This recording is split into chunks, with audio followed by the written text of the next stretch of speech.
বিচারক থেকে সিইসি কাজী হাবিবুল আউয়ালকে আসামির কাঠগড়ায় ম্যাজিস্ট্রেট যে প্রশ্ন করেন, ২৬শে জুন তখন বেলা ১:৩০।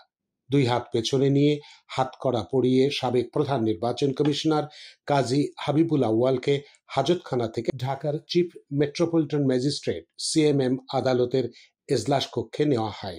কাঠগড়ায় তোলার পর হাবিবুল আউয়াল মাথা নিচু করে দাঁড়িয়ে থাকেন। এ সময় একজন পুলিশ কনস্টেবল তাঁর কাছে এগিয়ে যান। সাবেক সিইসির মাথায় পরিয়ে দেওয়া হেলমেটটি খুলে দেন তিনি। দুই হাত পেছনে নিয়ে পরিয়ে দেওয়া হাতকড়াও খুলে দেন।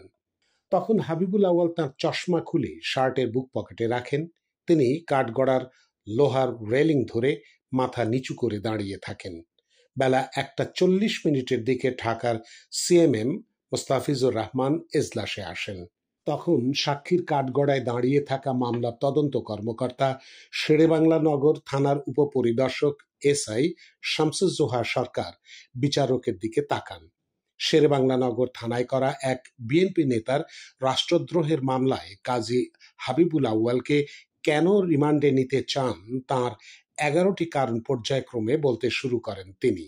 তার বক্তব্য শেষ হলে সাবেক এই সিইসিকে রিমান্ডে নেওয়ার পক্ষে যুক্তি তুলে ধরেন ঢাকা মহানগর দায়রা জজ আদালতের প্রধান পাবলিক প্রসিকিউটর ওমর ফারুকী।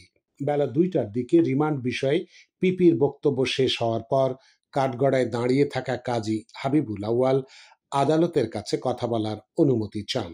আদালত অনুমতি দিলে হাবিবুল আউয়াল বলেন, মাননীয় আদালত, আজ অনেকেই অনেক কথা বলছেন, কিন্তু মাননীয় আদালত, আমার দীর্ঘ ক্যারিয়ারে কোনো প্রকার দুর্নীতির সঙ্গে জড়িত ছিলাম না, কোনো অর্থ আত্মসাৎ করিনি। তবে আমি বলছি, ২০২৪ সালের ৭ই জানুয়ারি ডামি নির্বাচন হয়েছে, প্রহসনে নির্বাচন হয়েছে। নির্বাচনের আগে রাজনৈতিক দলগুলোর সমঝোতা না হওয়ার কারণে একতরফা নির্বাচন হয়েছে।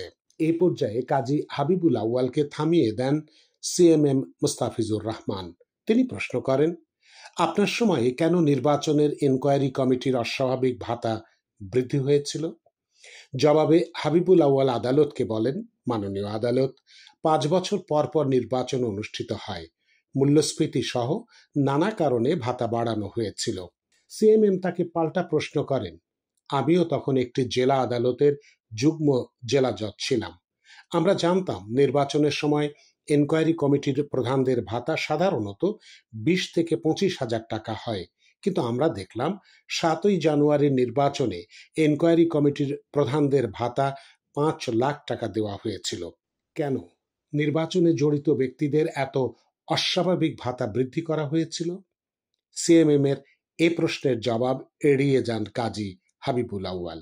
এ সময় সিএমএম আবারও হাবিবুল আউয়ালের কাছে জানতে চান, আপনি বলছেন ৭ই জানুয়ারি ডামি নির্বাচন হয়েছে, প্রহসনের নির্বাচন হয়েছে, তাহলে আপনি কেন তখন প্রধান নির্বাচন কমিশনারের পদ থেকে পদত্যাগ করলেন না? আপনার তো তখন রিজাইন বা পদত্যাগ করা উচিত ছিল, তাই নয় কি? আদালতের এই প্রশ্নের জবাব এড়িয়ে যান হাবিবুল আউয়াল। তিনি বলেন, অতীতে কোনো সিইসি পদত্যাগ করেননি।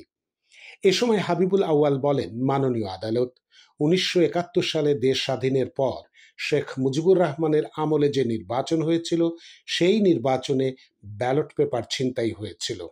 হাবিবুল আউয়ালের মুখ থেকে একথা শোনার পর সিএমএম বলেন, আপনি তো আপনার সময়ের একজন সেরা অফিসার ছিলেন, আপনার কাছে জাতির অনেক প্রত্যাশা ছিল। সিএমএম একথা বলার পর হাবিবুল আউয়াল বলেন, মাননীয় আদালত, আমাদের অবশ্যই ব্যর্থতা আছে, তবে রাজনৈতিক দলগুলোর সমঝোতা না হলে সুষ্ঠু ও অংশগ্রহণমূলক নির্বাচন সম্ভব নয়। দলীয় সরকারের অধীন ভালো নির্বাচন সম্ভব নয়। কাজী হাবিবুল আউয়ালের বক্তব্যের এক পর্যায়ে আদালতে উপস্থিত একদল আইনজীবী তাকে হোয়াইট কলার ক্রিমিনাল আখ্যায়িত করতে থাকেন। তখন ক্ষেপে গিয়ে আইনজীবীদের উদ্দেশ্যে তিনি বলেন, আমাকে একটা রিভলভার দিয়ে গুলি করে মেরে ফেলেন। পরে তিনি আদালতকে বলেন, মাননীয় আদালত, নির্বাচনের সময় রিটার্নিং কর্মকর্তা, প্রিজাইডিং কর্মকর্তার ক্ষমতা অনেক বেশি। নির্বাচনে কারচুপি হলে সেটি দেখার দায়িত্ব তাদের। এ সময় হাবিবুল আউয়াল আত্মপক্ষ সমর্থন করে ১৯৯৬ সালের ১৫ই ফেব্রুয়ারির নির্বাচন নিয়ে কথা বলতে শুরু করেন। তখন তার তীব্র বিরোধিতা করেন পিপি ওমর ফারুক ফারুকী।